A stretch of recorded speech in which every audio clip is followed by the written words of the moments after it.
हमने last time discuss किया था किसके बारे में, सिविल डिसोबीडियंस मूवमेंट के बारे में डिस्कस किया था।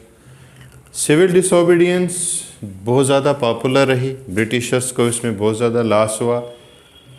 अब ब्रिटिशर्स चाहते थे कि किसी न किसी तरीके से ये जो सिविल डिसोबीडियंस मूवमेंट है ये रोक दी जाए, ठीक है ना। अब कैसे रोकनी है? अब पहले तो इन्होंने वही रिप्रेसिव मेजर्स अपनाए हैं ना, मारना पीटना, एक तरह से पनिशमेंट देना शुरू किया। उससे जब बात नहीं बनी तो इन्होंने सोचा भाई ऐसे बात नहीं बनेगी तो क्या करते हैं, बातचीत से इसका हल निकालते हैं। अब इन्होंने क्या डिसाइड किया कि भाई बातचीत करेंगे तो बातचीत लेकिन लंदन में करेंगे, ठीक है ना। इसीलिए इन्होंने क्या किया, इन्होंने कुछ कॉन्फ्रेंसेस रखना शुरू कर दी। 3 कॉन्फ्रेंस हुई हैं और इन तीनों कॉन्फ्रेंसेस को बोला जाता है राउंड टेबल कॉन्फ्रेंसेस। अब यहाँ पर हम डिस्कस करेंगे जो फर्स्ट राउंड टेबल कॉन्फ्रेंस हुई थी। राउंड टेबल कॉन्फ्रेंस क्या था? लंदन के अंदर एक मीटिंग करनी थी जिसमें इंडिया की तरफ से जो पॉलिटिकल पार्टीज थी, कांग्रेस थी, मुस्लिम लीग थी, हिंदू महासभा था, उसको बुलाना था, ठीक है ना। उनको किसी न किसी तरीके से मोटिवेट करना था कि भाई आप सिविल डिसोबीडियंस मूवमेंट वापस ले लो, ठीक है ना। अब इन्होंने जब फर्स्ट राउंड टेबल कॉन्फ्रेंस जब हुई तो ये कॉन्फ्रेंस जो हुई थी ये 12 नवंबर 1930 से लेकर 19 जनवरी 1931 तक ये चली थी। बड़ी लंबी चौड़ी कॉन्फ्रेंस चली थी, मीटिंग थी, यानी मतलब एक दिन का काम नहीं था ये। कई मुद्दों पे बात करनी थी, ठीक है ना, कहीं गिले शिकवे थे तो एक दिन मतलब मनाना था किसी को, ठीक है ना। अब बात है ये, अब ये चीज़ याद रखना, ये जो कॉन्फ्रेंस हुई थी ये लंदन में हुई थी। और लंदन में कहाँ? प्लेस नहीं है, पैलेस है, जेम्स पैलेस में ये हुई थी। जेम्स वहाँ का कोई किंग था, वहाँ पर ये हुई थी। और इसमें दूसरी चीज़ याद रख लो कि ये जो कॉन्फ्रेंस हुई थी इसका प्रेसिडेंट कौन था? उस टाइम प्रेसिडेंट रखा गया था इसमें ब्रिटिश प्राइम मिनिस्टर जिसका नाम था रैमसे मैकडोनाल्ड। ये इसका प्रेसिडेंट था, ये इसको प्रिजाइड कर रहा था। अब देखो यहाँ दूसरी चीज़ क्या याद रखेंगे आप, टोटल डेलीगेट्स इसमें थे 89, ठीक है ना। लेकिन जो ब्रिटिशर्स चाहते थे ना कि वो हो नहीं पाया था। क्यों नहीं हो पाया था? क्योंकि यहाँ जो उस टाइम आईएनसी थी, इंडियन नेशनल जो कांग्रेस थी, उसने इसमें पार्टिसिपेट नहीं किया था। इसमें कौन कौन गया था? अब पार्टिसिपेट किसने किया था? एक तो इसमें मुस्लिम लीग गई थी, ठीक है ना, और दूसरा जो एक और पॉलिटिकल पार्टी थी हिंदू महासभा, ये दोनों गई थी, ठीक है ना। लेकिन मेन मुद्दा था आईएनसी। आईएनसी में भी किसको यहाँ पे किस पर थी बात? आईएनसी में भी कि गांधी जी को यहाँ पे लाना था, उससे बात करनी थी। वो गया नहीं, बात बनी नहीं, ठीक है कि नहीं, आई समझ, ठीक है। अब हम आगे, जब गांधी जी नहीं गए, आईएनसी नहीं गई, तो आगे क्या स्टेप उठाया ब्रिटिशर्स ने, ठीक है। हो गया। देखो अब आगे क्या पढ़ते हैं हमने पढ़ा फर्स्ट राउंड टेबल कॉन्फ्रेंस में क्या हुआ। फर्स्ट राउंड टेबल कॉन्फ्रेंस में हुआ कांग्रेस नहीं पार्टिसिपेट किया, ठीक है ना। अब कांग्रेस मतलब यहाँ सीधे सीधे बात कर लो, गांधी जी ने पार्टिसिपेट नहीं किया। अब बात है कि ब्रिटिशर्स ने प्लान किया कि हम एक कॉन्फ्रेंस और रखेंगे, ठीक है ना, वो भी हम लंदन में ही रखेंगे। लेकिन उस कॉन्फ्रेंस से पहले क्या करना पड़ेगा? गांधी जी को मनाना पड़ेगा, सिंपल सी बात है। तो ब्रिटिशर्स ने क्या किया? ब्रिटिशर्स की तरफ से यहाँ पर उस टाइम जो इनका वायसराय था, इनका जो वायसराय था जिसका नाम था लॉर्ड इरविन। लॉर्ड इरविन को बोला कि भाई आप क्या करो, गांधी जी के साथ कोई मीटिंग फिक्स कर लो, बात करो जी अब गांधी जी के साथ। अब ये जो बातचीत इनकी हुई थी ये दिल्ली में हुई थी, इसलिए इसको हम दिल्ली पैक्ट भी बोलते हैं और गांधी इरविन पैक्ट भी बोलते हैं, पैक्ट समझौता। अब यहाँ कब हुआ ये? 5 मार्च 1931 को गांधी और इरविन के बीच में बातचीत होती है जिसमें गांधी जी कुछ डिमांड्स रखते हैं इरविन के सामने। अब ऐसे तो गांधी जी ने बड़ी सारी डिमांड्स रखी थी, हम कुछ डिमांड्स के बारे में यहाँ डिस्कस करते हैं। अब गांधी जी ने कौन कौन से पॉइंट्स रखे, या यूं कह सकते हो कि गांधी जी की कौन कौन सी डिमांड्स थी, किससे इससे रिलेटेड।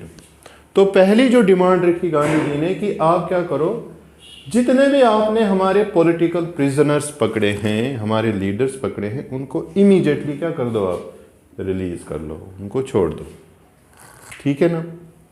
दूसरा, जो भी आपने फाइन्स लगाए हैं, फाइन समझते हो ना आप, जुर्माना लगाना, ठीक है ना, जैसे ब्रिटिशर्स लगाते रहते थे, किसी मतलब फ्रीडम फाइटर ने कोई मूवमेंट चलाई या किसी से कोई गलती हो गई या जो कुछ भी, तो वो फाइन लगाते रहते थे। यहाँ पर था कि गांधी जी ने बोला कि जो अभी तक आपने फाइन पकड़े हैं ठीक है, लेकिन जो अभी तक आपने कोई फाइन अगर नहीं पकड़ा है और आपने फाइन लगाए हैं, उन सारे फाइन्स को आप क्या करो, रिमीशन, मतलब छोड़ दो, मतलब छूट देना, रिमीशन, कोई फाइन नहीं लोगे आप, ठीक है ना, पहली। दूसरी चीज़, और तीसरी चीज़ जो गांधी जी बोलते थे कि भाई जो बेचारे कोस्टल विलेजेस में जो बेचारे नमक बनाने वाले लोग हैं, अपनी रोजी रोटी कमा रहे थे, आपने वहाँ पर भी बैन लगा दिया कि नमक नहीं बनाना है। तो कोस्टल विलेजेस के अंदर आप नमक बनाने का पूरा हक दे दो, ठीक है। ये जो डिमांड्स थी ना, ये जितनी भी डिमांड्स थी इरविन ने मान ली थी, लेकिन नीचे क्या लिखा है, demands turn down by Irwin, वो डिमांड्स जो इरविन ने नहीं मानी थी। एक डिमांड जो गांधी जी ने की थी कि public inquiry into police excess, police ने जो एक तरह से जो अत्याचार किया है, जो जुल्म किया है लोगों पे, उसके ऊपर एक इंक्वायरी होनी चाहिए। जो भी गलत तरीके से हुआ है उस पर क्या होनी चाहिए, इंक्वायरी। इंक्वायरी कौन सी होनी चाहिए, पब्लिक इंक्वायरी। पब्लिक इंक्वायरी मतलब एक गवर्नमेंट इंक्वायरी होनी चाहिए। अब इरविन को पता था कि अगर इंक्वायरी हुई उसमें हमारी ही पुलिस फंसेगी, क्योंकि ऐसे बड़े सारे मसले थे जहाँ पुलिस ने बिना वजह लोगों को मारा पीटा था। इरविन ने बोला कि नहीं, ये हम नहीं कर सकते। एक डिमांड ये इसने। दूसरी डिमांड जो इसने बोली थी कि भगत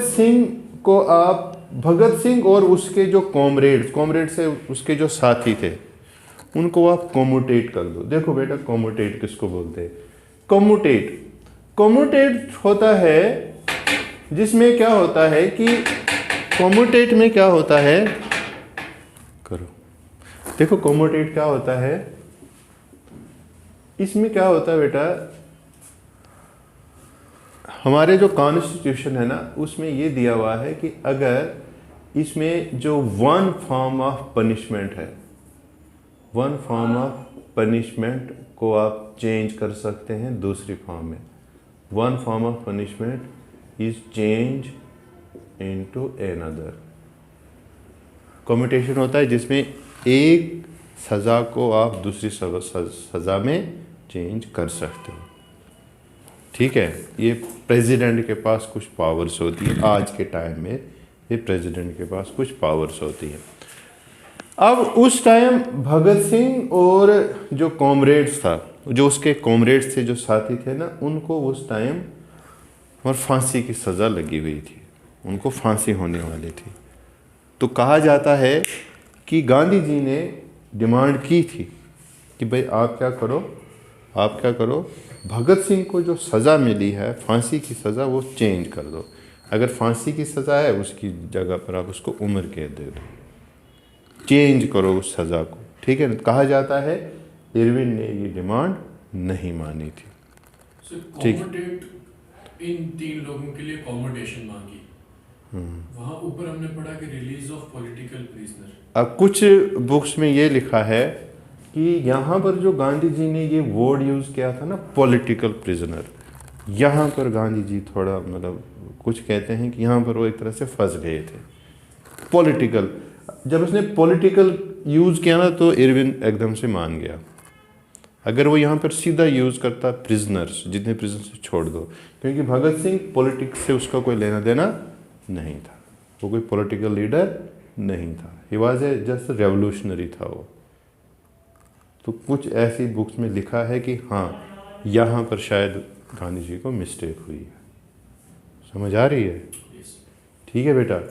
तो आगे हम एक वीडियो और बनाएंगे जिसमें हम डिस्कस करेंगे कि भगत सिंह को किस चीज़ पे फांसी इन्होंने दी थी। ठीक है ना? नेक्स्ट कर, हमने पढ़ा गांधी इरविन पैक्ट। ठीक है ना? जो भी था सब डिसाइड हो गया। अब गांधी जी या कांग्रेस जो थी सेशन में शामिल होने वाली थी। अब सेकंड राउंड टेबल कॉन्फ्रेंस शामिल होने से पहले कराची के अंदर कांग्रेस का एक सेशन होता है, एक मीटिंग होती है। ठीक है ना? अब ये सेशन कब हुआ था? मार्च 1931 में ये सेशन हुआ था। और याद रखना ये एक स्पेशल सेशन था। स्पेशल मतलब जैसे एक तो रेगुलर होता था ना दिसंबर में, स्पेशल वो सेशन होता था कांग्रेस का जो रेगुलर के अलावा किसी स्पेशल ओकेजन पे, इमरजेंसी जैसे। अब देखो यहाँ पर क्या हुआ कि हाँ जी हो गया जी सारा सेट, अब सेकंड राउंड टेबल कॉन्फ्रेंस में शामिल होते हैं। उससे पहले कांग्रेस ने अपनी जगह एक मीटिंग रखी जिसमें कांग्रेस के सारे लीडर्स आए। अब ये मीटिंग हुई कराची में, जिसमें पर्टिकुलरली किन चीज़ों को एंडोर्स किया गया, किन चीज़ों पे डिस्कस हुई कि जो भी गांधी इरविन पैक्ट से रिलेटेड जो हमने बात की है, अब अगर हम सेकंड राउंड टेबल कॉन्फ्रेंस में शामिल होते हैं तो वहाँ हमने किस किस तरीके से कौन कौन सी बात करनी है। ठीक है ना? लेकिन इसमें एक चीज़ याद रख लो, कहा जाता है इस सेशन के 6 दिन पहले, बिफोर 6 डेज, बिफोर 6 डे जो हुआ था, इससे 6 दिन पहले क्या हुआ था? भगत सिंह, याद रखना, भगत सिंह और दूसरा था राजगुरु और सुखदेव, इन तीनों को फांसी हो गई थी, है ना? इन तीनों को फांसी हो गई थी। कहा जाता है कि जब गांधी जी कराची में गए थे तो कराची के लोगों ने उनका स्वागत कैसे किया था? ब्लैक फ्लैग से। जो यहाँ वेलकम हुआ था ना, वेलकम कैसे हुआ था? उनको काले झंडे दिखाए थे, ब्लैक फ्लैग, कि भाई आप भगत सिंह को नहीं बचा पाए। समझ आ रही है आपको? ये था। अच्छा देखो इधर क्या मसला है। अब देखो सेकंड राउंड टेबल कॉन्फ्रेंस जब हुई, ठीक है ना, हमने पढ़ा इरविन पैक्ट पढ़ा, है ना, कराची का मसला पढ़ा। अब ठीक है जी, चले गए जी, ये कहाँ पहुँच गए जी? कहाँ? उधरी second round table conference London, सीधे याद रखना ये भी लंदन में ही हुई थी। ठीक है, पहुँच गए जी लंदन, और 7 सितंबर से लेकर 1 दिसंबर तक ये मीटिंग चलती रही। टोटल जो मेंबर्स इसमें 120, ठीक है ना। प्रेसिडेंट वही जो पहली में था, जो ब्रिटिश पीएम रामसे मैकडोनाल्ड वही था। अब देखो यहाँ क्या मसला था, गए तो सब थे ये इंडिया की तरफ से, उसमें मुस्लिम लीग भी थी, हिंदू महासभा भी थी। अगर देखो, अगर हम कहें, देखो इसमें जैसे मुस्लिम लीग की बात करते हैं, मुस्लिम लीग भी थी इसमें, ठीक है ना। अच्छा जी, इसमें क्या कहते हैं, एक तो मुस्लिम लीग, दूसरा अंबेडकर जो था वो भी इसमें थे। अब अंबेडकर जो है वो डिप्रेस्ड क्लासेस की तरफ से थे यहाँ पे। अब देखो यहाँ पर क्या हुआ, कहा जाता है कि यहाँ पर क्या हुआ कि जो मुस्लिम लीग है वो सिर्फ बात करने लगी किसकी? मुस्लिम माइनॉरिटी की। किसी ने बात नहीं की एज अ होल इंडिया की कि क्या करना है आगे, ये माइनॉरिटी की बात कर रहा है। अंबेडकर जो है ये किसकी बात कर रहा था उस टाइम? डिप्रेस्ड क्लासेस की ये बात कर रहे थे। समझ आ रही है बेटा आपको? और कुछ प्रिंसेस थे, प्रिंसेस जो उस टाइम कुछ प्रिंसेस के रूलर्स थे, उन्होंने क्या बोला? उन्होंने ये बोला कि भाई कांग्रेस का कोई दावा नहीं है हमारी टेरिटरी पे, वो कोई हम पे मतलब जो हमारी टेरिटरीज हैं उनको हमारी टेरिटरी से कोई भी लेना देना नहीं है। इन सब ने अपनी अपनी पर्सनल डिमांड्स यहाँ पे रख दी, ठीक है ना। जिसमें वाहिद कांग्रेस ऐसी जो थी वो एक रिप्रेजेंट कर रही थी पूरे इंडिया को, पूरी इंडिया की तरफ से बात कर रही थी। अब यहाँ पर क्या हुआ, जब यहाँ पर ब्रिटिशर्स ने देखा कि नहीं जी, यहाँ जो एक तरह से जो यूनिटी है वो नहीं है, ठीक है, तो यहाँ पर ब्रिटिशर्स ने कौन सा दाव खेला? उन्होंने यहाँ पर दाव खेला कि यहाँ जी सेपरेट इलेक्टोरेट देंगे जी, जो जैसे सेपरेट इलेक्टोरेट किसको, जैसे जो डिप्रेस्ड क्लासेस हैं उनके लिए सेपरेट इलेक्टोरेट जो है हम देंगे। सेपरेट इलेक्टोरेट का मतलब क्या है? जैसे हमने पहले भी पढ़ा था ना इसमें 1909 में जो मुस्लिम्स को सेपरेट इलेक्टोरेट की बात हुई थी कि कैंडिडेट भी मुस्लिम होगा और वोटर्स भी मुस्लिम होंगे। यहाँ पर कैंडिडेट कौन है? कैंडिडेट भी डिप्रेस्ड कास्ट से होगा और वोटर्स भी डिप्रेस्ड कास्ट से होंगे। और रिमेंबर वन थिंग, यहाँ कहा जाता है अंबेडकर और गांधी जी के बीच में यहाँ कुछ आपस में आर्ग्यूमेंट्स हुए थे और इसका कुछ रिजल्ट नहीं निकला था। आप कह सकते हो एक बार फिर यहाँ ब्रिटिशर ने डिवाइड एंड रूल की पॉलिसी चली थी और इसका मतलब यहाँ पर एक तरह से जो ये यहाँ से इकट्ठे गए थे ना, मिल के गए थे, वहाँ से लड़के आए थे, ठीक है ना। और झगड़ा यहाँ सबसे ज़्यादा झगड़ा किस किस के बीच में हुआ था? यहाँ अंबेडकर और गांधी के बीच में। आप कह सकते हो कि इस कॉन्फ्रेंस का कोई भी रिजल्ट नहीं निकला था, इसका फ़ायदा ब्रिटिशर्स को ही हुआ था, ठीक है बेटा, है। देखो सेकंड राउंड टेबल कॉन्फ्रेंस हमने अभी डिस्कस किया था जिसमें कुछ नाराज़गियाँ हुई थी अंबेडकर की तरफ से, है ना। तो जिस वजह से गांधी और अंबेडकर के बीच में कुछ नोकझोंक भी हुई थी। उसके बाद क्या हुआ? अब हम देखो, अब दोबारा से इन दोनों के बीच में कब समझौता हुआ, पैचअप हुआ, और ये कब हुआ? 1932, याद रखना 24 सितंबर की बात है ये, ठीक है ना। 24 सितंबर 1932 पूना के अंदर गांधी जी और अंबेडकर के में बातचीत दोबारा से शुरू होती है और कुछ मुद्दों पर, अब बात है कि किन मुद्दों पर अंबेडकर मान गया। पहला जो था कि भाई जो गांधी जी ने बोला कि जो आप सेपरेट इलेक्टोरेट की बात कर रहे हैं उस चीज़ को आप छोड़ दीजिए, अबंडन छोड़ दीजिए। अंबेडकर बोला ठीक है, ये मैं छोड़ देता हूँ। बदले में क्या मिलेगा? बदले में कुछ सीटें आपको रिजर्व कर दी जाएंगी, रिजर्वेशन। सिंपल याद रख लो कि हाँ जी, सेपरेट इलेक्टोरेट नहीं बल्कि रिजर्वेशन दी जाएगी आपको, किस में? इन द प्रोविंशियल लेजिस्लेचर में, जिसमें इन्होंने बात की थी कि कितनी सीटें इंक्रीज की थी इन्होंने, इनको इंक्रीज की थी यहाँ पर पहले 71 थी, 71 से 148 सीट्स बढ़ा दी थी। ये चीज़ें आप याद रखना, रिजर्वेशन, सीधी सी बात रख लो। आई समझ बेटा?